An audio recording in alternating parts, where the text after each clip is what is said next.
ओम शांति।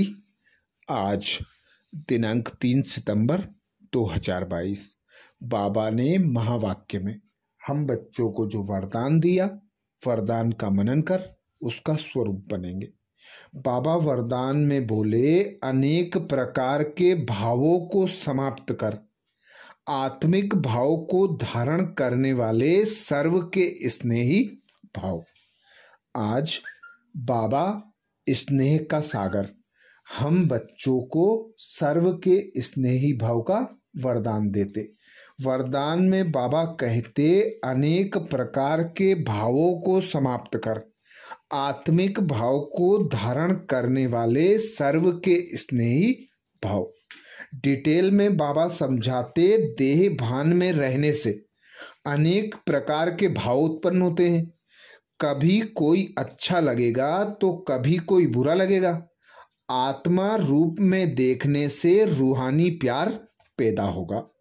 अर्थात बाबा आकर हम बच्चों को, जो हम देह भान में रहते हैं, उस देह भान से मुक्त कर देही अभिमानी बनाने आते, जिसकी बाबा हमें अनेक युक्तियां देते, अनेक उससे लाभ बताते।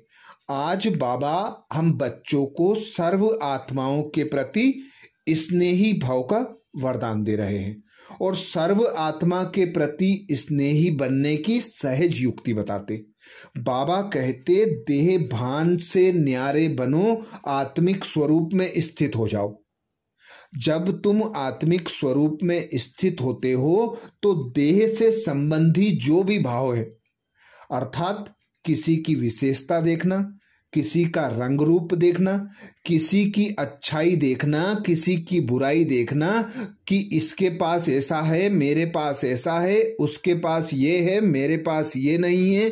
ये जो घृणा, द्वेष, अहंकार, जितने भी भाव आते हैं, देह भान के कारण आते हैं, क्योंकि देह भान में होने से ही मैंपन आता है और मैंपन ही हमें अनेक भावों के जाल में जकड़ लेता है। तो बाबा कहते, आत्मिक स्वरूप में स्थित हो जाओ, खुद को आत्मा अनुभव करो, सर्व को आत्मा भाई के रूप में देखो।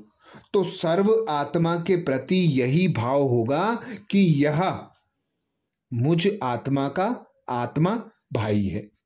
कोई भी देह से संबंध ना होगा, कोई भी आकर्षण नहीं होगा, सिर्फ आत्मिक स्वभाव होगा।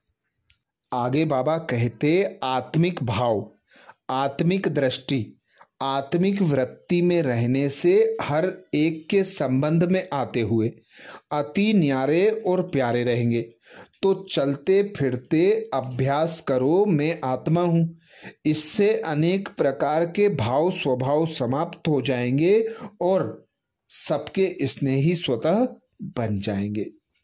तो बाबा ने हम बच्चों को आज पहला पाठ पक्का कर सर्व के स्नेही अर्थात सर्व आत्मा के प्रति निस्वार्थ स्नेह करने की युक्ति बताई।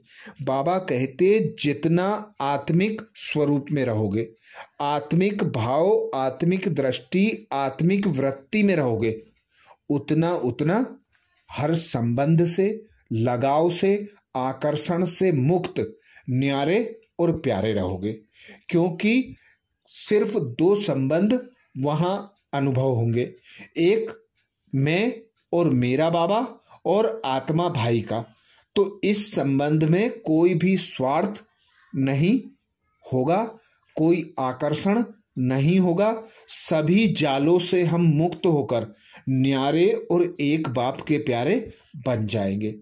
तो बाबा ने पुरुषार्थ बताया, खुद को आत्मा अनुभव करना, आत्मिक दृष्टि, आत्मिक वृत्ति, आत्मिक भाव में रहने से सब समान रहेंगे, सर्व के प्रति दृष्टि वृत्ति समान रहेगी, सर्व के प्रति निस्वार्थ स्नेही बन सकेंगे।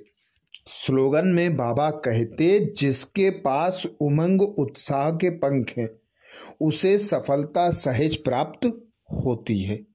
जिसके पास उमंग उत्साह के पंख हैं उसे सफलता सहज प्राप्त होती है। उमंग उत्साह अर्थात आत्मविश्वास से भरा हुआ, किसी चीज को प्राप्ति के लिए पुरुषार्थ करना, किसी बड़ी प्राप्ति के खुशी में, उमंग उत्साह में रहना। तो बाबा कहते जो बच्चे उमंग उत्साह में रहकर कोई कर्म करते हैं उन्हें सफलता स्वतः और सहज प्राप्त होती है, क्योंकि उमंग उत्साह में वही रह सकते हैं जो सकारात्मक सोच रखते हैं, आत्मविश्वास से भरपूर रहते हैं। और आत्मविश्वास से भरपूर वे होते हैं जो एक बाप को साथी सहयोगी बनाकर हर कर्म बाप की श्रीमत अनुसार करते हैं। आज बाबा ने महावाक्य में हम बच्चों को जो मुख्य सार सुनाया, सार का मनन करेंगे। बाबा बोले, मीठे बच्चे, शरीर पर कोई भरोसा नहीं, इसलिए जो शुभ कार्य करना है वह आज कर लो, कल पर नहीं छोड़ो। मीठे बच्चे, शरीर पर कोई भरोसा नहीं, इसलिए जो शुभ कार्य करना है वह आज कर लो, कल पर नहीं छोड़ो। प्रश्न किया बाबा ने, अपना खाना आबाद करने अर्थात मालामाल होने की युक्ति क्या है? अपना खाना आबाद करने अर्थात मालामाल होने की युक्ति क्या है? उत्तर में बाबा कहते, शिव बाबा को अपना वारिस अर्थात बच्चा बना लो। बाबा कहते, शिव बाबा को अपना वारिस अर्थात बच्चा बना दो तो वह तुम्हें 21 जन्मों के लिए मालामाल कर देंगे। यह एक ही है जो सबका बच्चा बन सबका खाना आबाद कर देते हैं, परंतु कई डरते हैं, समझते हैं शायद सब कुछ देना पड़ेगा। बाबा कहते, डरने की बात नहीं, तुम अपने बच्चों आदि को संभालो, उनकी पालना करो, परंतु याद इस बच्चे को करो तो तुमको लाल कर देगा। अगर इस बच्चे पर बलि चढ़े तो तुम्हारी बहुत सेवा करेगा।